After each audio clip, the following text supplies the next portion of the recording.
Okay, hello everyone and welcome to this third module of the price ladder course, where today we're going to be going through the price ladder absorption, reloading, and iceberging. So let's take a look at what that actually means.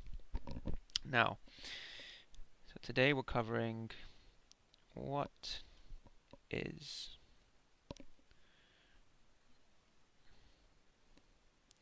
price ladder absorption slash reloading and iceberging.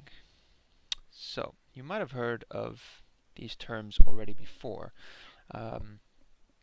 Specifically, if we just take a quick look over at absorption, to put this briefly, it's basically what the word says. It's when the market soaks up a certain amount of volume, and basically what you see is the market participants that are doing the absorbing are actually passively buying or selling a large amount of contracts on the bid of the offer.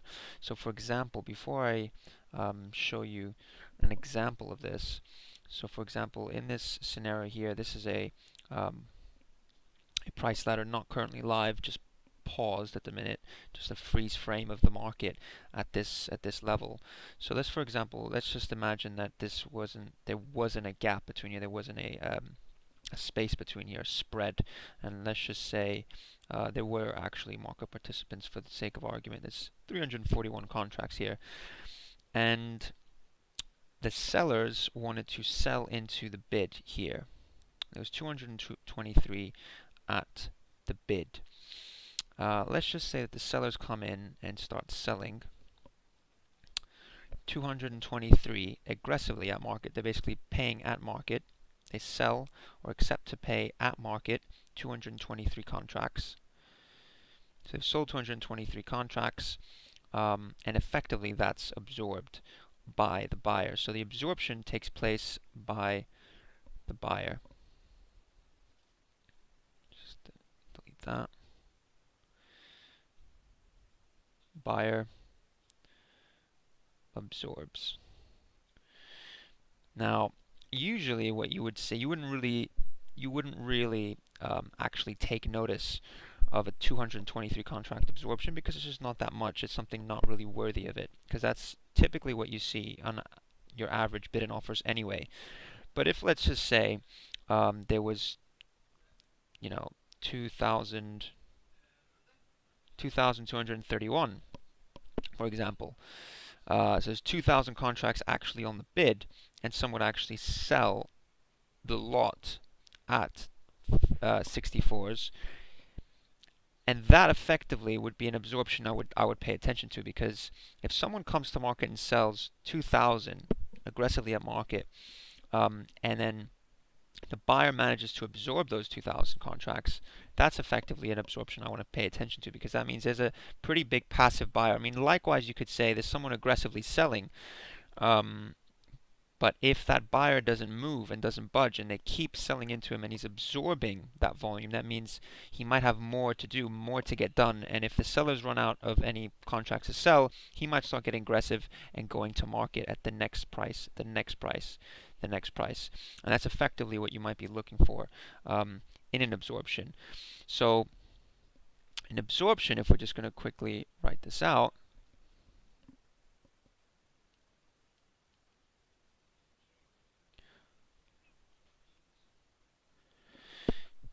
so market participant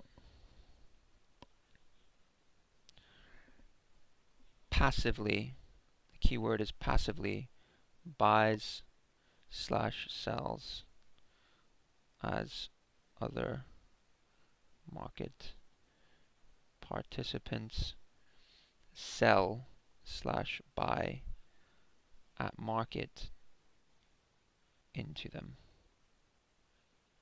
That's essentially what absorption. Now, the theory behind reloading now, if we just take a quick look over what actually reloading means, it's a very similar concept, except reloading is particularly looking at the action of reloading the bid or the offer. So if let's just take that, for example, we had the case scenario that we had before, where again, on the offer we have a certain amount of contracts, to say like before 341 contracts, or that looks like a 9, let's just call it 391 contracts, and then someone were to sell at market 223 contracts. Now, if they took completely those 223 contracts out, and then collectively you saw the market participants build that bid up again, so refresh the bid such that it goes down to nil, someone takes them out, but somehow people keep refreshing and putting more bids at 64s, and that refreshes back up to, let's say, 300. That is what reloading is. And if someone sells again, if someone again steps in and sells 300, and then some buyers again collectively, once that's gone, they collectively build up the bid again back up to, let's say, 250. They keep adding more in the bid. Every time someone sells into them, they keep adding more. So basically, if we just had to define if we had to actually define what reloading is, reloading is when one or more or many market participants refresh the bid or the offer passively as sellers/buyers trade at market into them. So let's just quickly.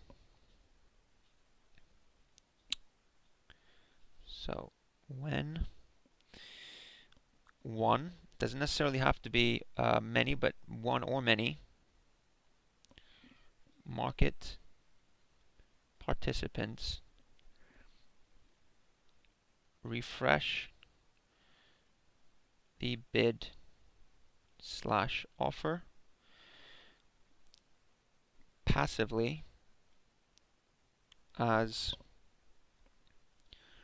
other market participants sell/buy at market into them. So again, very similar concept to what we saw with absorption, except the reloading is actually the action of refreshing. So as you know, some people might call this refreshing of the bids and the offers. Now the last concept is basically, in terms of price action absorption, is basically the same as reloading, but iceberging. Now iceberging is reloading, but it's when effectively one market participant's doing it, because you don't usually see more than one market participant actually reloading at the bid of the offer. Now iceberging, as we went before, as an order type, it's just an order that when you put into the market, it slices the orders up, and it every time it goes past a certain threshold, it refreshes. So let's say if I have 2,000 contracts, if I had 2,000 contracts to buy here, and someone was selling into the bid here, I could split it up into 10 slices of 200 contracts. So every time someone would hit the bid and take that out, I could refresh and put 200. So if I saw very blatantly that every time this went down to 0, someone would hit the bid, take out the 200, and put another 200 on, and then another 200 on, and then another 200 on. So every single time it's the same amount being put on, I can tell that that's an iceberg. And that very blatantly is one buyer. I mean, that is characteristic of one buyer doing the same order again and again. So what we're going to say for the iceberg, it's exactly the same as reloading, exactly the same, except it's one market participant refreshing bid/offer in slices, and they're usually equal slices. So that's essentially what price ladder absorption is, and reloading or refreshing, and the actual term iceberging is. In the next part of this module, we're actually going to look at the main reasons why people do absorption, and then subsequently after that, in the rest of the module, we'll be looking at identifying these absorption levels, and then actual ways we can scalp and trade around these absorption levels. And we'll take a look at some examples on the actual price ladder and see what that looks like, so you guys get a better picture of what that actually means. Thank you very much for listening. Stay tuned for the rest, guys. Bye bye.